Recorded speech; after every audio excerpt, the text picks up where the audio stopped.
نحمده ونصلي ونسلم على رسوله الكريم اما بعد فاعوذ بالله من الشيطان الرجيم بسم الله الرحمن الرحيم إياك نعبد وإياك نستعين اهدنا الصراط المستقيم صدق الله مولانا العظيم وصدق رسوله النبي الأمين الكريم وقال الله تعالى في شان حبيبه الكريم إن الله وملائكته يصلون على النبي يا أيها الذين آمنوا صلوا عليه وسلموا تسليما اللهم صل على سيدنا مولانا محمد بارك وسلم صلوا صلاة وسلاما عليك سيدي حبيبي يا رسول الله صلی اللہ تعالی علیہ وسلم۔ سورہ فاتحہ کی تفسیر شروع کی تھی میں نے 2 ہفتہ قبل۔ اب چونکہ 2 ہفتہ کسی وجہ سے گیپ ہو گیا،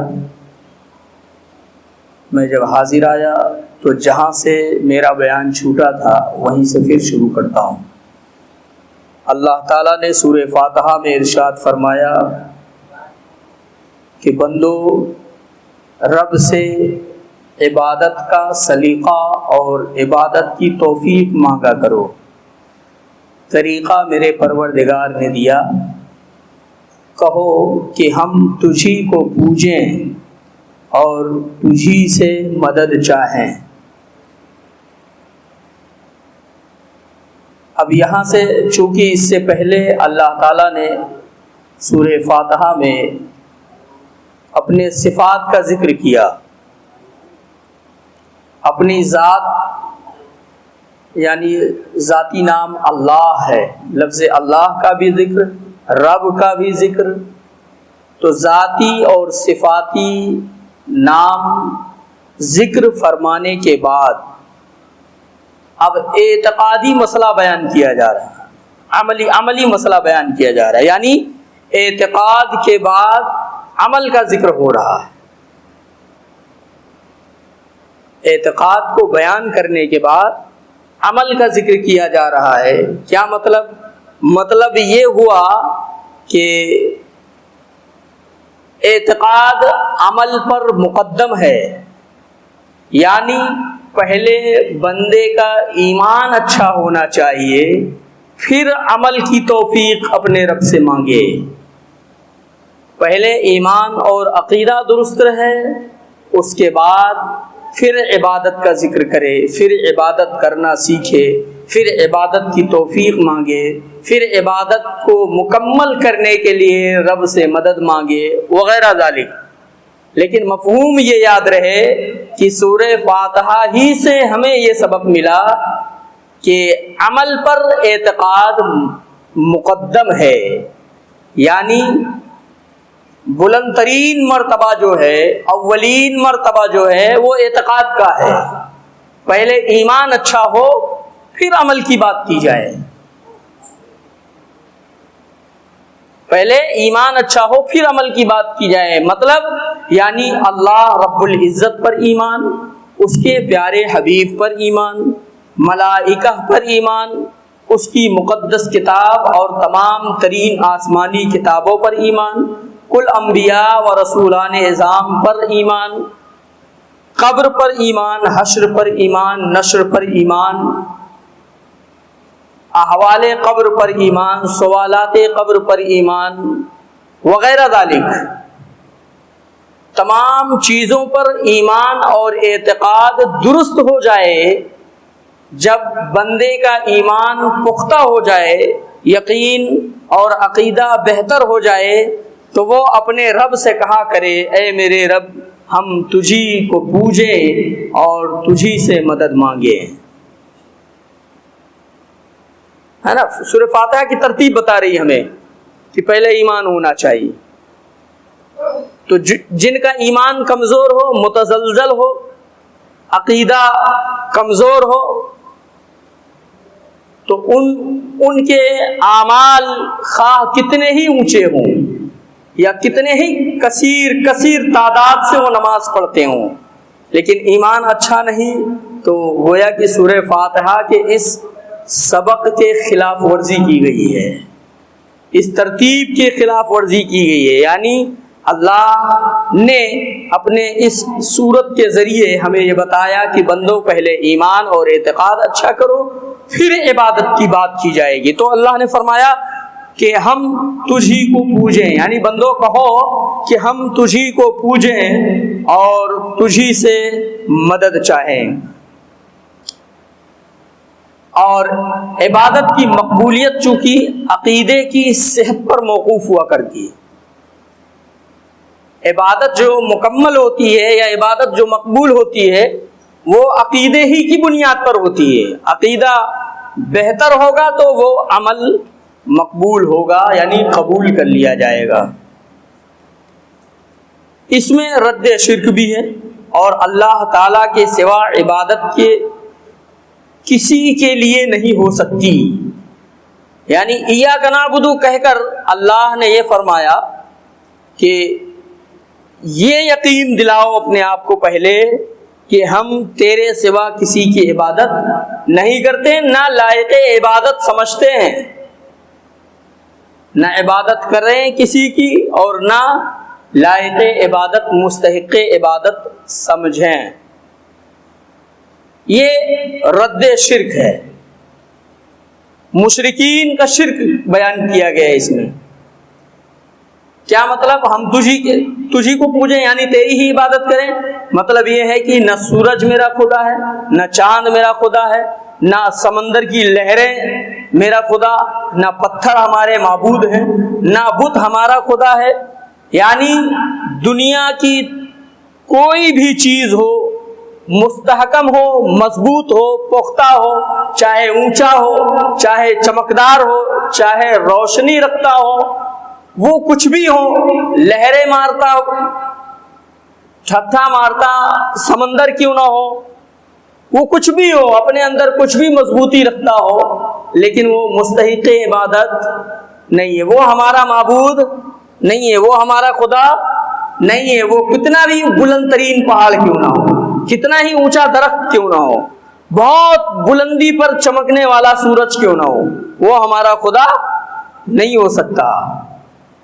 اس لیے اللہ نے اپنے اس کتاب کے اس سورہ مبارکہ میں یہ بیان کیا کہ بندو یہ کہو کہ ہم تجھی کو پوجیں اور تجھی سے مدد چاہیں، نستعین۔ اس میں یہ تعلیم دی جا رہی ہے، اس میں یہ بتایا جا رہا ہے کہ استعانت خواہ واسطہ کے ساتھ ہو یا بے واسطہ ہو، ہر طرح کی استعانت اللہ تعالیٰ کے ساتھ خاص ہے۔ استعانت مطلب مدد مانگنا، مدد مانگنا، ہر طرح کی جو اصل مدد ہے وہ اللہ کی جانب سے ہی چلا کرتی ہے۔ کوئی بھی مدد ہو، ہم مائک کے ذریعے سے آپ تک آواز پہنچا رہے ہیں، یہ مدد بھی اصل مدد اللہ کی ہے، سمجھ رہے ہیں؟ یہ مائکرو فون یہ واسطہ بن گیا بیچ میں، لیکن اصل مدد جو آواز آپ تک پہنچ رہی ہے، اس میں اصل مدد خدا کی ہے۔ اللہ نے مدد کی ہماری، کسی بندے کو توفیق دیا، پھر اس نے اس کا آوشکار کیا، اس کو بنایا، پھر اس کے بعد یہ ہمارے درمیان یہ مائک آیا، تو اس کے ذریعے سے ہم آپ تک آواز پہنچا رہے ہیں۔ مدد کوئی بھی ہو، کیسی بھی ہو، چاہے بالواسطہ یا بلا واسطہ، ساری مدد اللہ کی جانب سے آتی ہے، ساری مدد اللہ کی طرف سے آتی ہے۔ اب وہ ہم گھروں میں اپنے بچوں کے مدد سے، بچوں کے ذریعے سے کوئی کام کروا لیں، وہ بھی مدد اللہ کی مدد، یا ہم اپنی بیماری کا علاج یا کسی کے بیماری کا علاج قوم کے ذریعے سے کروا لیں، واسطہ تو ہوا، لیکن اصل مدد اللہ کی جانب سے ہے۔ تو یہاں مفہوم یہی ہے کہ وَإِيَّاكَ نَسْتَعِينُ، ہم تجھی سے مدد چاہیں۔ جو میرے مدد کا جو ہے محور ہے وہ خدائے تعالیٰ ہے۔ ہم جہاں سے مدد چاہ رہے ہیں مل کہاں سے رہی ہے یہ ضروری نہیں کہ وہیں سے ڈائریکٹ ملے. ہم جہاں سے مدد چاہتے ہیں وہ بارگاہ خدا کی، وہ اللہ کی بارگاہ. اب اللہ قادر مطلق ہے، وہ کس کے ذریعے سے ہماری مدد کرے وہ بخوبی جانتا ہے. اپنے پیارے حبیب کے ذریعے سے ہماری مدد فرمائے، رسول اللہ مدد فرمائیں، صدیق اکبر مدد کریں، فاروق اعظم مدد کریں، عثمان غنی مدد کریں، مولا کائنات مدد کریں، طلحہ و زبیر مدد کریں، عبداللہ ابن عباس مدد کریں، عبداللہ ابن عمر مدد کریں، خواہ غوث الاعظم مدد کریں، غریب نواز مدد کریں. مدد ہمیں کہیں سے بھی ملے گی وہ من جانب اللہ ہوتی ہے. اللہ چاہتا ہے اپنی بارگاہ سے مدد بھیجتا ہے، حکم دیتا ہے تو یہ ساری مدد ہم تک پہنچا کرتی ہے. ہم کسی کے بھی ذریعے سے مدد مانگیں، آپ ہماری رہنمائی کریں، ہم راستہ بھول گئے ہیں، یہاں سے گول پور جانا ہے تو کسی کے ذریعے سے ہم نے مدد مانگی اور راستہ مجھے مل گیا. اس کا یہ مطلب نہیں ہے کہ ہم نے خدا سے مدد نہیں مانگا، اس کا یہ مطلب نہیں ہے کہ ہم نے خدا سے مدد نہیں مانگا یا پھر خدا کو مددگار جانا ہی نہیں، ایسا بھی نہیں. یا پھر جس سے مدد مانگ رہے ہیں اس کو خدا سمجھ کے مدد مانگ رہے ہیں، یہ بھی نہیں ہے. ہم لوگوں کا عقیدہ یہ نہیں ہے کہ ہم کسی سے مدد اگر مانگ رہے ہیں ٹیمپریریلی تو اسے خدا سمجھ کر مانگیں، یا پھر ہم یہ سمجھیں کہ خدا کے پاس اس ٹائپ کی مدد ہے ہی نہیں، معاذ اللہ. یہ بھی ہمارا عقیدہ نہیں. ہمارا عقیدہ یہ ہے کہ مدد چاہے کسی واسطے سے ہو یا بلا واسطے سے ہو. کبھی جنگلوں میں بھٹک گئے، کوئی بتانے والا نہیں، وہاں اللہ کی مدد نازل ہوتی ہے. ہاں، بلا واسطہ مدد نازل ہو گئی. دل میں اللہ رب العزت نے جو ہے دل میں یہ بات ڈالی کہ ہاں اب اس سائڈ چلنا ہے، ہم اسی سائڈ چلے گئے، پتہ چلا آگے جا کے راستہ صحیح مل گیا. تو وہاں بتانے والا کون تھا؟ کوئی نہیں تھا. پھر بھی مدد آئی تو پتہ یہ چلا کہ مدد بل واسطہ ہو یا بلا واسطہ ہو، اصل مدد بارگاہ خداوندی سے ملا کرتی ہے. مدد بارگاہ خداوندی سے ملا کرتی ہے. یہ اسی کا مفہوم ہے وَإِيَّاكَ نَسْتَعِينُ، اور ہم تجھی سے مدد چاہیں. اب چونکہ یہاں یہ جو جگہ آئی ہے یہ آیت، اس سے پہلے ایاک نعبد ہے کہ ہم تیری عبادت کریں. تو مفسرین کرام بیان کرتے ہیں کہ ہم تیری عبادت کریں، مولا ایسی مدد فرما کہ میری عبادت مکمل ہو جائے. یہاں جو مدد بالکل عبادت کے بعد ذکر کیا مدد کا، تو یہاں اس مدد سے مراد یہ ہے کہ پروردگار ایسی مدد فرما تاکہ ہم شرائط نماز کے ساتھ، فرائض نماز کے ساتھ، واجبات نماز کی رعایت کے ساتھ، نماز میں جو سنت اور مستحبات ہیں ان کی رعایت کے ساتھ ہم تیری عبادت کر سکیں. میرے مولا ایسی مدد فرما. چونکہ عبادت کے بعد ذکر ہو رہا ہے نا، تو ہم اسی عبادت کی تکمیل کی مدد چاہتے ہیں.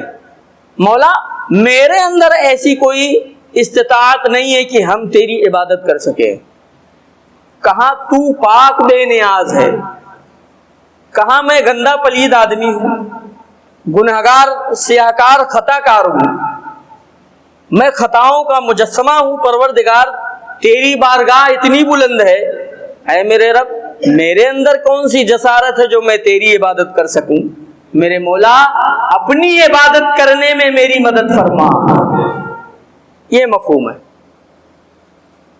اپنی عبادت کرنے میں میری مدد فرما. جب ہم یہاں ٹھہر کر اللہ سے مدد مانگیں گے تو اللہ رب العزت نماز یا دوسری عبادات میں ہمیں توفیق بھی دے گا اور اس کے واجبات، فرائض، سنن و مستحبات کو اس کی رعایت کرنے کا شوق بھی عطا فرمائے گا. ہم سیکھیں گے بھی اور جانیں گے بھی اور تمام اچھے طریقے سے تمام ترین عبادت کو انجام تک پہنچائیں.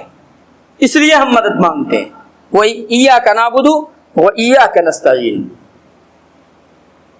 تو یہاں کہہ رہے ہیں کہ استعانت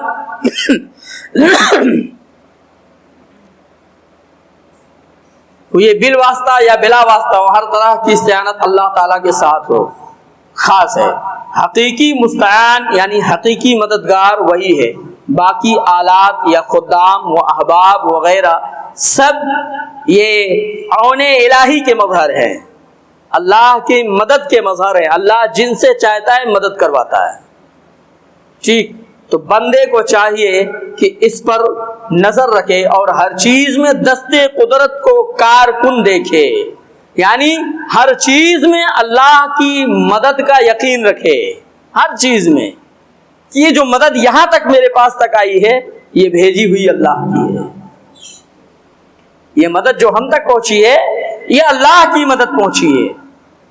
جیسے کوئی یوجنا اسٹیٹ گورنمنٹ کے انترگت کوئی یوجنا یہاں تک آتی ہے تو پی ایم تو پہنچاتا نہیں. پی ایم نے سی ایم کو الاٹ کیا، اس نے پھر شہر شہر میں الاٹ کیا، پھر شہر میں منتریوں کے مادھیم سے وارڈ میں پہنچا، پھر وارڈ کے پارشد کے مادھیم سے لوگوں تک پہنچا. تو کیا پتا چلا؟ اب کوئی آدمی یہ نہیں کہہ سکتا کہ مجھے پارشد نے نہیں دیا ہے. ہر آدمی کی زبان پہ یہی کہ اس پارشد نے دیا ہے یا دلایا ہے، لیکن یہ بھی انکار کوئی نہیں کر سکتا کہ پی ایم نے نہیں دیا ہے. مدد وہاں سے آئی، ملی مجھے یہاں سے. تو گویا مفہوم یہ ہوا کہ مدد کہیں سے بھی ہو، کوئی بھی ہو، یہ اللہ کی مدد ہوتی ہے. سمجھ رہے ہیں؟ اچھا، اس سے یہ بھی سمجھنا چاہیے کہ اولیاء اور انبیاء سے مدد مانگنا، مدد چاہنا یہ شرک ہے. ایسا عقیدہ باطلہ ہے. سمجھ رہے ہیں نا؟ انبیاء اور اولیاء سے کوئی کہے کہ مدد مانگنا شرک ہے، یہ عقیدہ باطلہ ہے،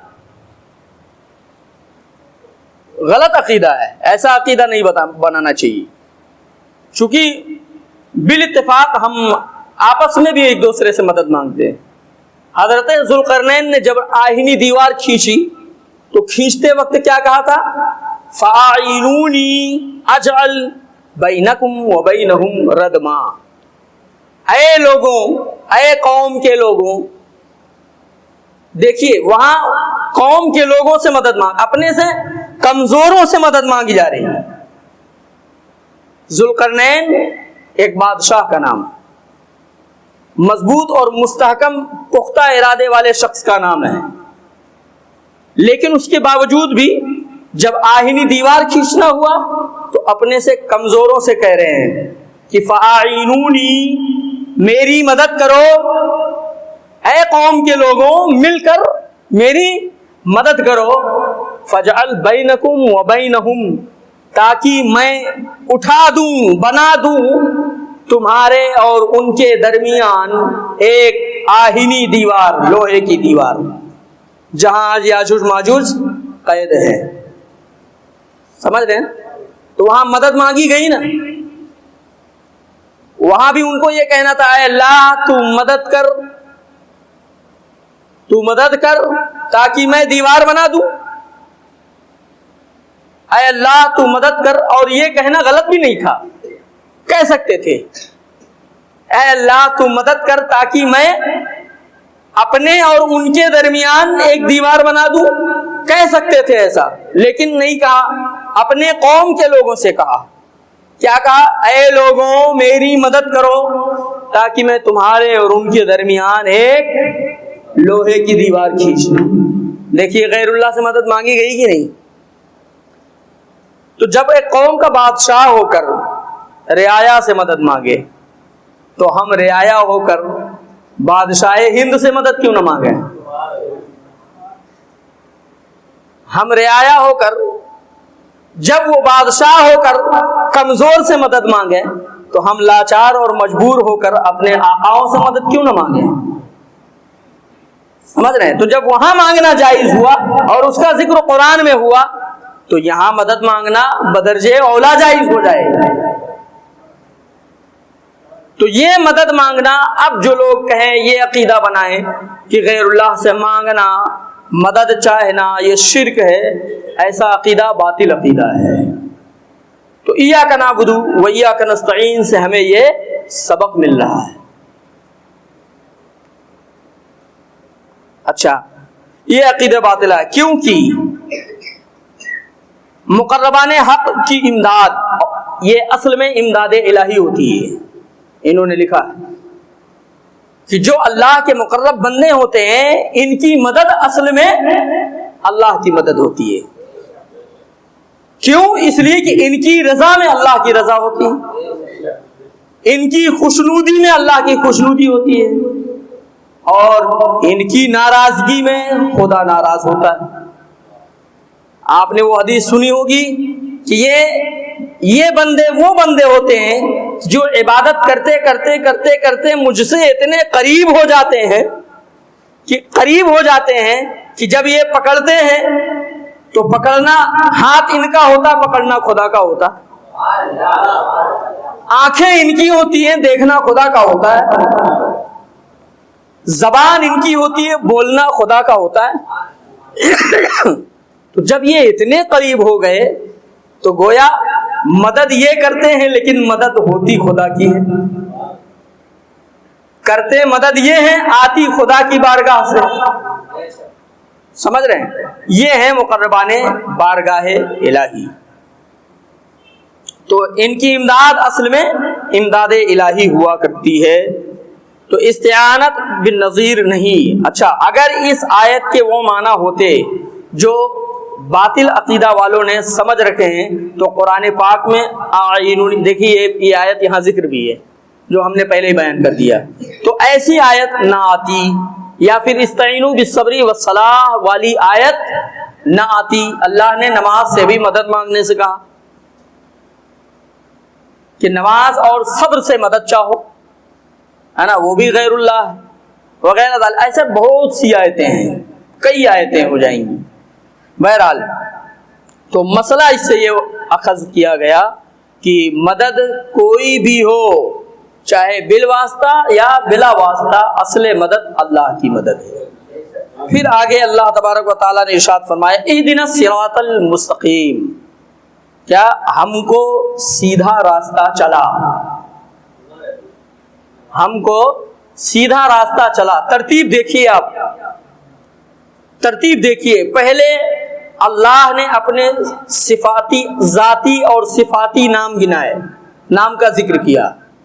پہلے اللہ نے اپنے صفاتی اور ذاتی نام کا ذکر کیا، اپنی ربوبیت کا اعلان کیا، پھر اپنے مالک ہونے کا اعلان کیا، پھر اس کے بعد عبادت کرنے کا، بندگی کرنے کا طریقہ، مانگنے کا سلیقہ سکھایا۔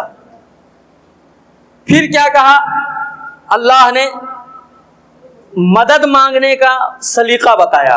پھر اللہ رب العزت نے کہا کہ ہم کو سیدھا راستہ چلا۔ کیا مفہوم؟ مفہوم یہ ہے، اے میرے رب، تیرے بتانے سے، تیرے پیارے محبوب کی تبلیغ کے ذریعے سے، تیرے مقدس کتاب کے ذریعے سے ہم نے جانا کہ تو مالک ہے، ہم نے یہ جان لیا کہ تو اللہ ہے، تو رب ہے، تو معبود ہے، ہم نے یہ جان لیا کہ تیری ہی عبادت ہونی چاہیے، ہم نے یہ بھی جان لیا کہ مدد تیری ہی جانب سے ہوتی ہے۔ تو اے پروردگار، سب کچھ جاننے کے بعد ہم نے اسلام کا راستہ سمجھ لیا ہے۔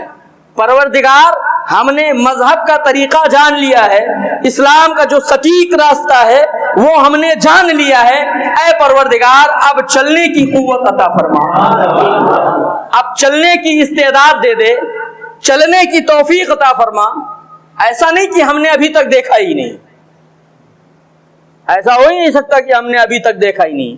جو لوگ ترجمہ کریں کہ دکھا ہمیں سیدھا راستہ، تو پتہ یہ چلتا ہے ان کے ترجمے سے کہ ابھی ان لوگوں نے الحمدللہ رب العالمین کو جانا ہی نہیں، الرحمن الرحیم کا مفہوم ہی نہیں سمجھا، مالک یوم الدین کا ترجمہ نہ جانا ہوگا، ایاک نعبد و ایاک نستعین کا مفہوم نہیں جانا، اس لیے وہ کہہ رہے ہیں دکھا ہمیں سیدھا راستہ۔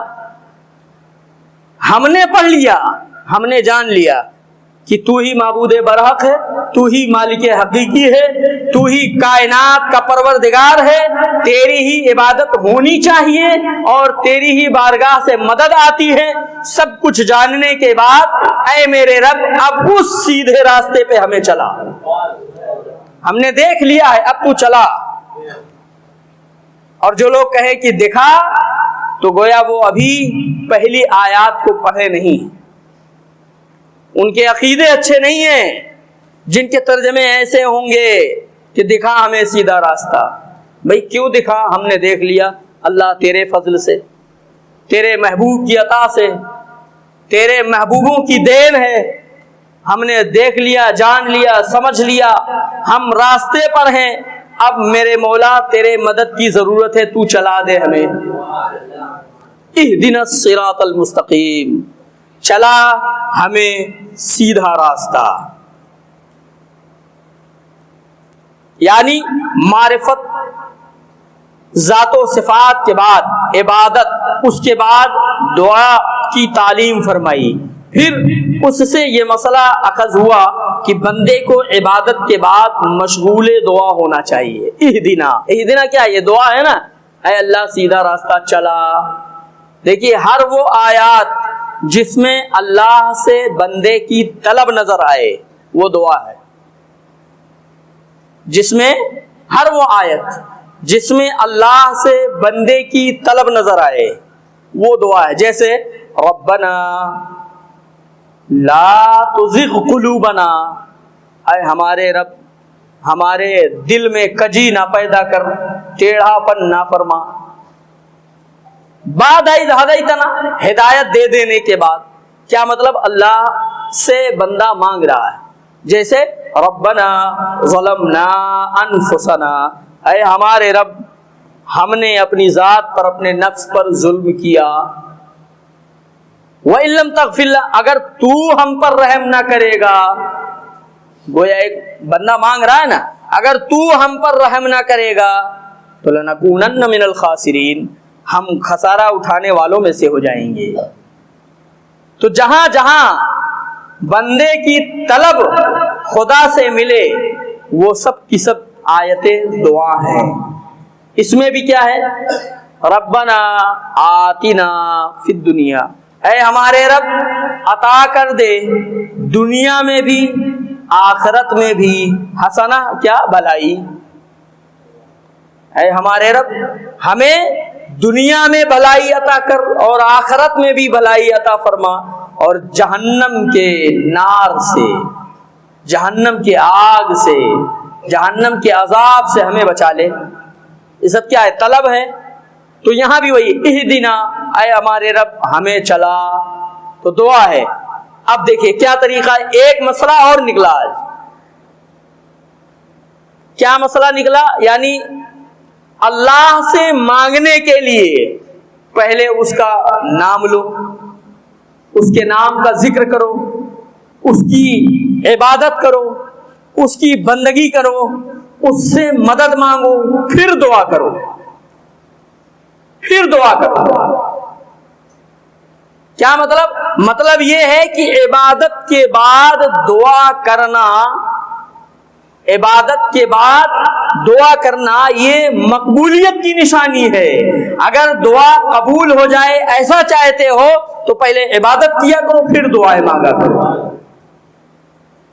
اور جو لوگ چار پڑھ کر بھاگ جاتے ہیں گویا وہ اس آیات سے ناواقف ہے.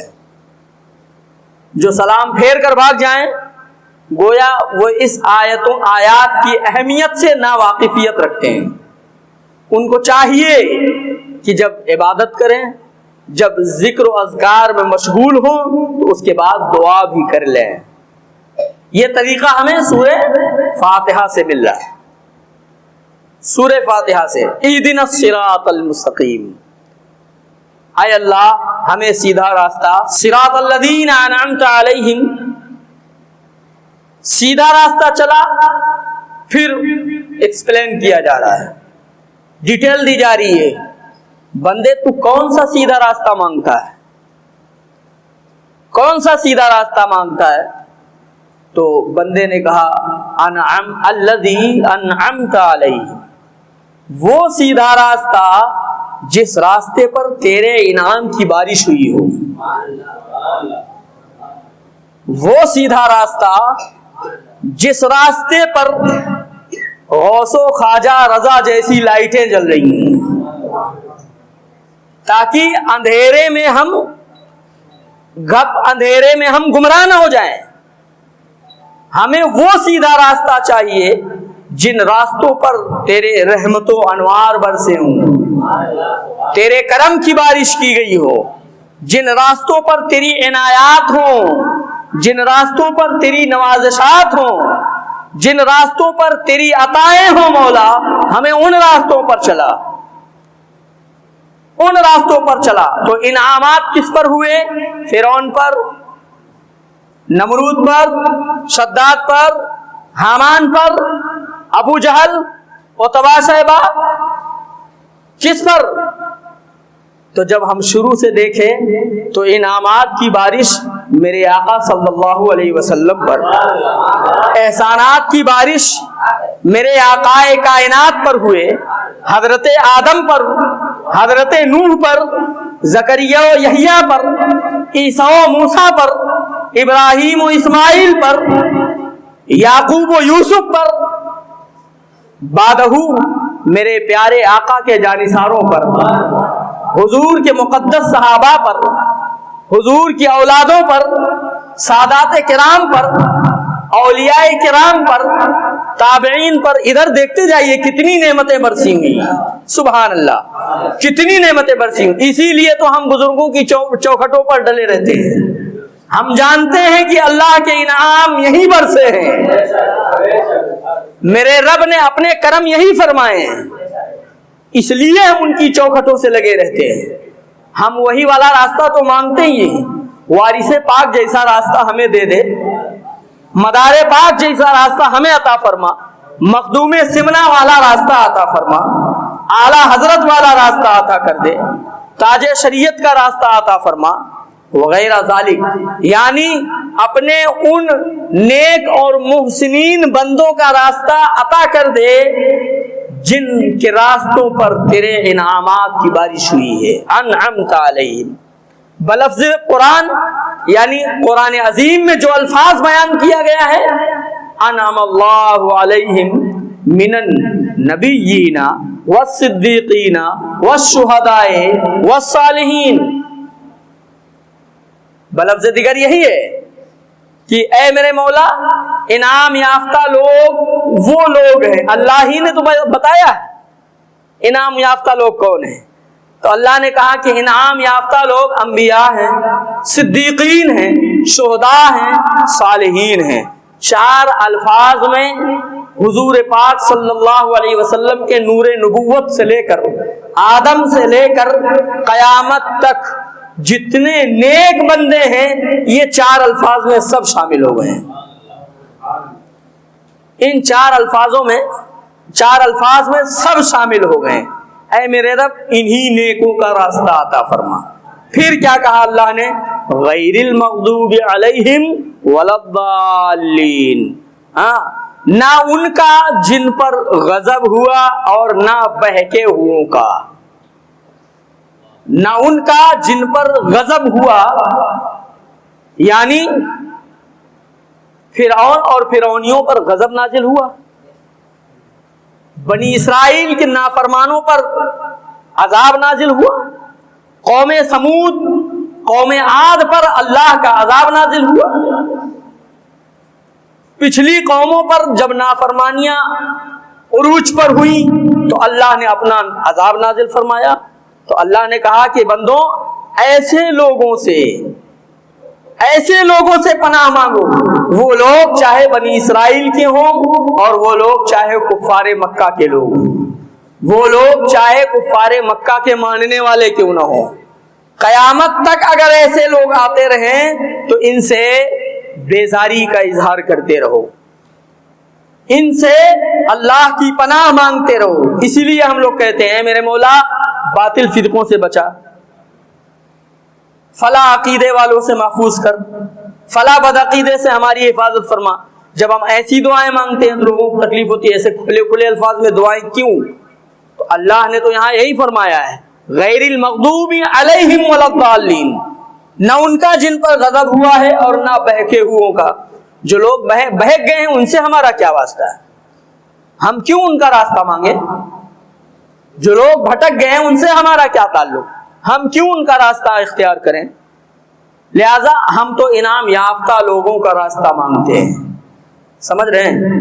اللہ رب العزت ہم سب کی یہ دعا مقبول فرمائے اور اپنے نیک بندوں کے راستوں پر ہم سب کو چلنے والا بنا دے، اپنے محبوبوں کا فیضان ہم سبوں پر جاری اور ساری فرمائے۔ اس کی تفسیر بہت لمبی لمبی تفسیر ہے، سورہ فاتحہ کی اتنی موٹی موٹی کتاب ہے، صرف سورہ فاتحہ کی تفسیر اگر بیان کی جائے تو کئی ہفتے لگیں گے۔ لہذا سرسری طور سے اتنا تو علم ہو گیا کہ سورہ فاتحہ یہ ایک ایسی سورت ہے جس میں اللہ کا ذکر، اللہ کا ذاتی نام، صفاتی نام، پھر اس کی عبادت کا ذکر، پھر اس سے مدد کا ذکر، پھر اس سے دعا کی گئی ہے، پھر اس پر جن پر غضب ہوا ہے ان سے بیزاری کا اظہار کرنے کا ذکر، ان سے پناہ مانگنے کا ذکر، یہ تمام ذکر سورہ فاتحہ میں ہے۔ اسی لیے اس جو ہے سورہ کو سورہ کافیہ کہا گیا، یعنی ایک انسان اگر سورہ فاتحہ کو اپنا دستور عمل اور دستور حیات بنا لے تو زندگی میں اور اسے کوئی مسئلہ درپیش نہیں ہوگا۔ اس لیے کہ مفسرین کرام بیان کرتے ہیں کہ جو کچھ پورے قرآن عظیم میں ہے وہ سب کا سب سمٹ کر سورہ فاتحہ میں ہے۔ جو کچھ پورے قرآن میں ہے، اور آگے اگر اور بڑھ کر ڈیپلی میں سننا چاہیں تو یوں کہیں کہ جو کچھ تمام آسمانی کتابوں میں ہے وہ سب قرآن عظیم میں ہے، وہ سب قرآن عظیم میں، اور جو کچھ قرآن میں ہے وہ سب سورہ فاتحہ میں ہے، اور جو کچھ سورہ فاتحہ میں ہے وہ سب کا سب لفظ الحمدللہ میں ہے، اور جو کچھ لفظ الحمدللہ میں وہ صرف اور صرف بسم اللہ کے با میں ہے۔ اور مفسرین بڑھ کر بیان کرتے ہیں کہ اگر علم حاصل کرنا چاہتے ہو تو پورے قرآن کا مفہوم صرف اور صرف بسم اللہ کے با کے نقطے میں ہے۔ یہی تو قرآن کا معجزہ ہے، یہی میرے آقا کا معجزہ ہے۔ اللہ رب العزت اپنے حبیب صلی اللہ تعالی علیہ وسلم کے صدقہ و توسل ہمیں اس قرآن عظیم کو سمجھنے کی توفیق و رفیق عطا فرمائے۔ درود پاک پڑھیں، اللہم صلی علی سیدنا مولانا محمد بارک وسلم، صلو صلاۃ و سلاما علیک یا رسول اللہ صلی اللہ تعالی علیہ